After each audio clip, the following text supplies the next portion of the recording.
Welcome to study show. मैं हूं शुभम। दोस्तों, आज के इस वीडियो में हम डिस्कस करेंगे यूएस डॉलर कैसे आज के समय दुनिया की सबसे मोस्ट पावरफुल करेंसी बनी।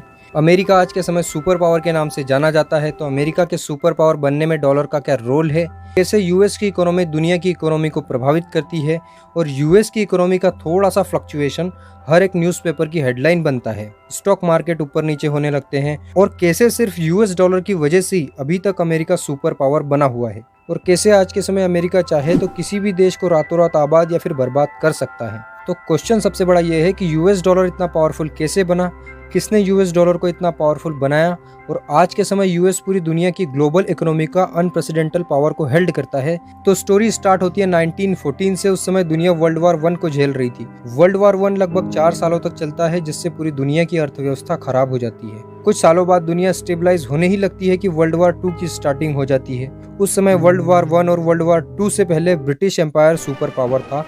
पूरी दुनिया में ब्रिटिश एम्पायर की कॉलोनीज थी, लेकिन वर्ल्ड वार 2 के बाद ब्रिटिश एम्पायर अपने सुपर पावर के टेक को खो चुका होता है। ब्रिटेन की वेल्थ और इकोनॉमी बुरी तरह से प्रभावित होती है। इनफैक्ट 1920 में वर्ल्ड वार 1 के बाद ब्रिटिश की इकोनॉमिकल कंडीशन इतनी खराब होती है कि उनका 0.60 बिलियन डॉलर पाउंड का जो कर्ज था वो 7.8 बिलियन डॉलर पाउंड चला जाता है। और यही हाल दुनिया की सभी मेजर कंट्रीज का होता है, इंक्लूडिंग फ्रांस और सोवियत यूनियन। उस समय यूएस की जो गवर्नमेंट थी वो बहुत ज्यादा स्मार्ट थी, क्योंकि इस वॉर की सिचुएशन में यूएस ने पहले एक व्यापारी की भूमिका निभाई, फिर उन्होंने युद्ध में भाग लिया। उस समय दुनिया के लगभग सभी बड़े एम्पायर युद्ध में बिजी थे। उन्होंने अपने मैन पावर और रिसोर्सेज को युद्ध में झोंक दिया था। ठीक उसी समय यूनाइटेड स्टेट अपना पूरा फोकस कर रहा था मैन्युफैक्चरिंग और प्रोडक्शन पर, जिसमें वो cotton, wheat, brass, automobile, machinery जैसे हजारों प्रोडक्ट का मेजर सप्लायर बनकर उभरा था, जिससे यूएस की इकोनॉमी दुनिया की सबसे स्ट्रॉन्ग इकोनॉमी बन चुकी थी। 1930 में यूएस का टोटल एक्सपोर्ट सिर्फ 2.4 बिलियन डॉलर का था, जो 1970 तक 6.2 बिलियन डॉलर तक जा चुका था। और सेम चीज यूएस ने वर्ल्ड वार 2 में भी की, जहां यूएस ने फिर से पहले एक व्यापारी का रोल प्ले किया। जहां जापान ने यूएस के एक नेवल बेस पर्ल हार्बर पर जब अटैक किया, तब यूएस ने वर्ल्ड वार 2 में इंटर किया। यूएस के इंटर करने के बाद वर्ल्ड वार 2 दुनिया के इतिहास की सबसे एक्सपेंसिव वॉर हुई, लेकिन फिर भी इन दो युद्धों में यूएस इतना पैसा कमा चुका था कि दुनिया का 75% मॉनेटरी गोल्ड यूएस के पास में था। इस ग्राफ में आप देख सकते हैं कि 1910 में यूएस का जो मॉनेटरी गोल्ड था वो 2000 टन था और 1914 में लगभग 20,000 टन हो चुका था। और क्योंकि अब यूएस की इकोनॉमी बहुत ज़्यादा स्ट्रांग हो चुकी थी, दुनिया का 75% मॉनेटरी गोल्ड उनके पास में था, मैन्युफैक्चरिंग और प्रोडक्शन में भी यूएस बहुत आगे था, तो यूएस ने इस चीज़ का फ़ायदा उठाते हुए दुनिया की 44 मेजर कंट्रीज़ की गैदरिंग करवाई, जहां 1944 में एक एग्रीमेंट साइन किया गया जिसका नाम था ब्रिटेन वुड एग्रीमेंट, जिसमें 44 कंट्रीज़ ने उनकी करेंसीज को डॉलर के साथ में पैक करने का एग्रीमेंट साइन किया,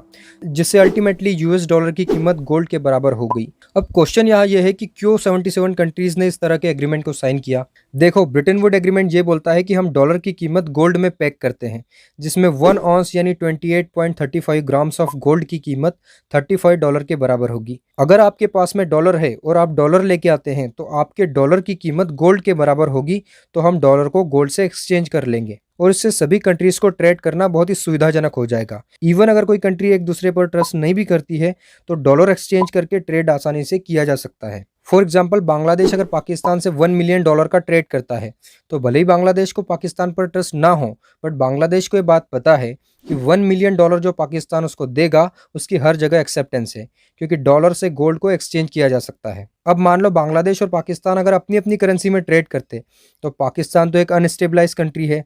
आज के समय पाकिस्तान की करेंसी की क्या हालत है आप सभी को पता है, और पाकिस्तान कुछ भी करता है जैसे कि हम सभी जानते हैं। पाकिस्तान बहुत सारे नोट प्रिंट कर सकता है और ये डिक्लेयर कर सकता है कि 20,000 पाकिस्तानी रुपीस की कीमत 1 ग्राम ऑफ गोल्ड के बराबर होगी। जस्ट इमेजिन, इस केस में अगर पाकिस्तानी रुपीस बांग्लादेश के पास होते तो उनकी हालत क्या होती। और अगर बांग्लादेश पाकिस्तानी रुपीस को यूज़ करना भी चाहता तो यूज़ नहीं कर पाता, क्योंकि अगेन दूसरी कंट्रीज़ को पाकिस्तान के पैसों पर भरोसा नहीं है। लेकिन अगर ट्रेड डॉलर में होता है तो अमेरिका ऑलरेडी गारंटी दे चुका है डॉलर को गोल्ड से रिप्लेस करने की, जिससे किसी भी कंट्री से ट्रेड करने को कोई दिक्कत नहीं होती। दूसरा, ब्रिटेन वुड एग्रीमेंट में यह था कि इसमें 2 मेजर ऑर्गेनाइजेशन की स्थापना की जाएगी, पहला वर्ल्ड बैंक और दूसरा इंटरनेशनल मॉनेटरी फंड।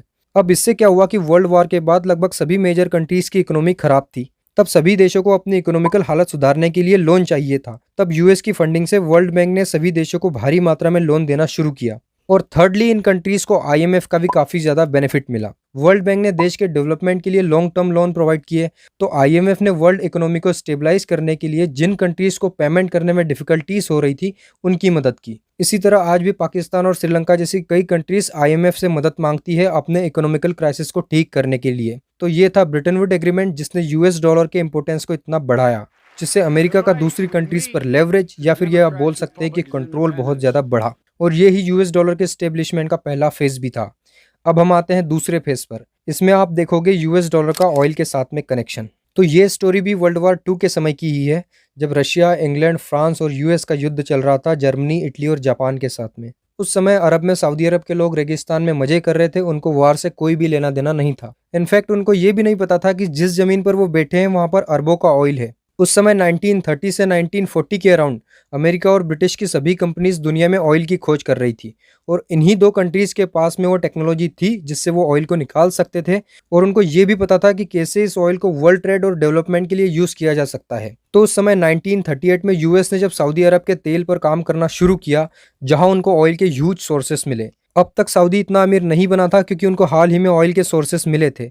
अब दूसरी तरफ यूएस युद्ध में भी इन्वॉल्व था, तो इटली ने सऊदी में अमेरिकन फैसिलिटीज को टारगेट करने के लिए मल्टीपल बम गिराए। तो इन अटैक की वजह से सऊदी अपनी पूरी फुल कैपेसिटी के साथ में ऑयल प्रोड्यूस नहीं कर पा रहा था, और सऊदी को उस समय प्रोटेक्शन की जरूरत भी थी। अब यूएस के प्रेसिडेंट फ्रैंकलिन रूजवेल्ट ने देखा कि वॉर के दौरान दुनिया का डेवलपमेंट काफी तेजी से हो रहा था, तो उसने ये रियलाइज किया कि अगले 50 सालों में दुनिया का डेवलपमेंट डिपेंड करेगा ऑयल पर। तो 1945 में फ्रैंकलिन ने सऊदी अरब के किंग के साथ में एक मीटिंग को ऑर्गेनाइज कराया।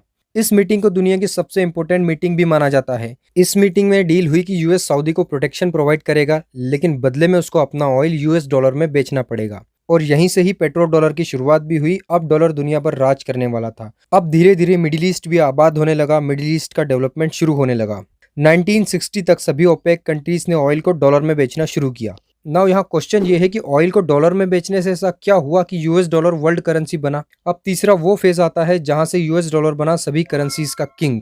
अब देखो ब्रिटेन वुड एग्रीमेंट क्या बोलता है। ब्रिटेन वुड एग्रीमेंट के हिसाब से अगर तुम अपनी करेंसीज को डॉलर में पैक करते हो, तो कल जब तुम हमारे पास में डॉलर लेके आओगे तो अमेरिका इसकी वैल्यू गोल्ड में रिडीम करेगा। यानी आपके डॉलर की कीमत गोल्ड में आकी जाएगी, और एक फिक्स अमाउंट के डॉलर से उसकी वैल्यू जितना गोल्ड खरीद सकते हैं या एक्सचेंज कर सकते हैं। अब इससे क्या होता है कि 1970 तक यूएस की इकोनॉमी चरमराने लगती है। यूएस गोल्ड रिजर्व जो 1950 में 22,000 टन था, वो 1970 तक गिर के सिर्फ 10,000 टन बचता है। इसके गोल्ड एक्सचेंज के अलावा और भी कई रीजन होते हैं, जैसे Vietnam war, gold price hike, US liabilities. Now US gold reserve में इतना गोल्ड नहीं बचता है कि वो डॉलर से गोल्ड का एक्सचेंज अफोर्ड कर सके। तब यूएस के प्रेसिडेंट रिचर्ड निक्सन डॉलर की गोल्ड में कन्वर्टिबिलिटी पर टेम्परेरी सस्पेंशन इंपोज करते हैं, और 1973 में ब्रिटेन वुड एग्रीमेंट कोलैप्स कर जाता है, टूट जाता है। अब जैसे ही ब्रिटेन वुड एग्रीमेंट टूटता है, किसी भी करेंसी की वैल्यू गोल्ड नहीं रही थी, सिर्फ एक एप्लीकेशन बन चुकी थी।